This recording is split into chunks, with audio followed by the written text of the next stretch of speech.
కథ పేరు పగ తీర్చిన పాగా. మార్వారు సంస్థానానికి మండూరు అనే పట్టణం రాజధానిగా ఉండేది.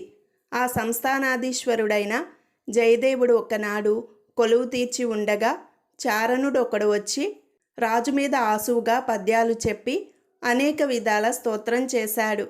భట్రాజులు పచ్చి కవిత్వం చెప్పి స్తోత్రం చేసినప్పుడు రాజులు సంతోషించి ఆ భట్రాజులను సత్కరిస్తారు. కానీ జయదేవునికి కవులన్నా భట్లన్నా కిట్టదు. అందుచేత ఆయన ఆ భట్టుకు బహుమానం ఇవ్వలేదు సరికదా, రోషం వచ్చే మాటలెన్నో అని అవమానించి సాగనంపాడు. ఆ భట్రాజు కోపంతో తిట్టుకుంటూ అక్కడి నుండి తిన్నగా హారవంశస్థుల రాజధాని అయిన బుమేడా పట్టణానికి పోయి కోటగుమ్మం వద్ద కాచుకొని కూర్చున్నాడు. ఆ రాజ్యాన్ని పాలించే రాజు పేరు ఆలూహరుడు.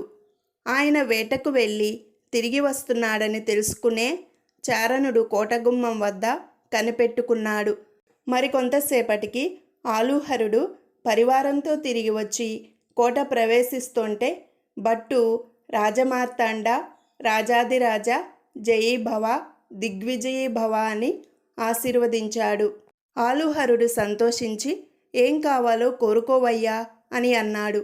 ధనమో బంగారమో మడులో మాన్యాలో అడుగుతాడనుకున్నాడు రాజు. కానీ భట్రాజు, ప్రభు తమ తలపాగా నాకు దయచేయించండి అని అనేసరికి రాజు ఆశ్చర్యపోయాడు. నా పాగా కోరుకోవటం వల్ల నీకేమి ప్రయోజనం? ఇది నీకు కూడు పెడుతుందా, గుడ్డ పెడుతుందా?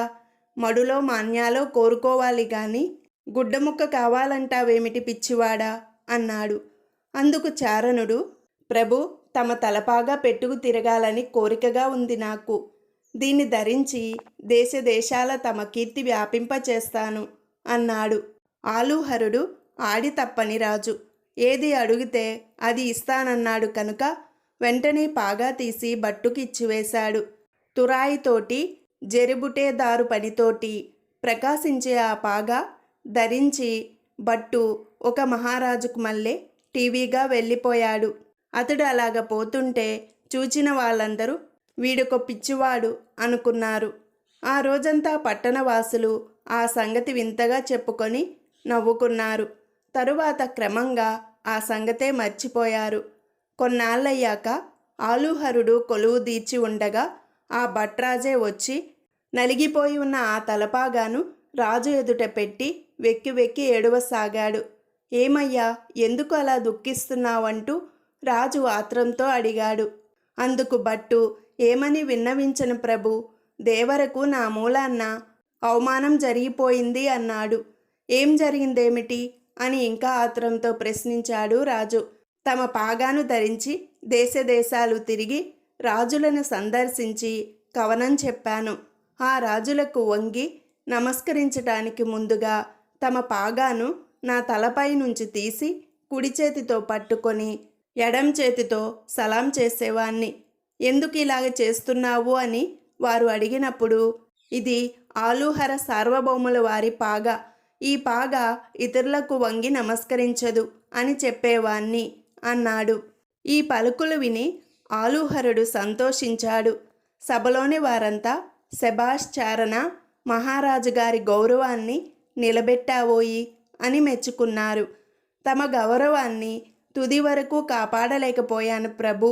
మార్వారు రాజు అయిన జయదేవుని సంస్థానంలో ప్రభువుల పాగాకు అవమానం జరిగింది అన్నాడు. ఏం జరిగింది అని మళ్ళీ ప్రశ్నించాడు రాజు. యథాప్రకారం తలపాగా తీసి నేను నమస్కరించేసరికి ఆయన తక్కిన రాజులకు మళ్ళేనే నన్ను అడగటం, నేను జవాబు చెప్పటం జరిగింది. కానీ తక్కిన రాజులకు మళ్ళీ తమ గొప్పని గురించి ఊరుకోవటానికి బదులు జయదేవుడు మండిపడుతూ గద్దెపై నుంచి లేచి వచ్చి నా చేతనున్న ప్రభువుల తలపాగాను తన కాలితో తన్ని నన్ను కొట్టించి తరిమివేశాడు అని మనసుకు నాటేటట్టు చెప్పాడు. ఈ మాటలు విని ఆలూహరుడు మండిపడ్డాడు. ఇందుకు తోడు సభలో వాళ్ళంతా మా ప్రభువులను అవమానం చేసిన ఆ జయదేవుడికి బుద్ధి వచ్చేటట్టు చెయ్యాలి అంటూ పురెక్కించారు. సేనలు పంపాలి, జయదేవుని పొగరు అణచాలి అని ఆవేశంతో గగ్గోలు పెట్టారు.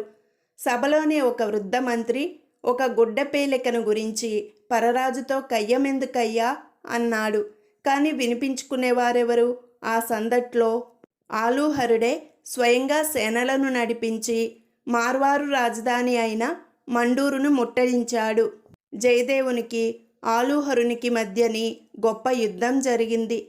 జయదేవుడు మరణించగా మండూరు కోట ఆలూహరుని వశమైంది. తన పగ తీరిందని భట్టు మనసులో సంతోషించాడు.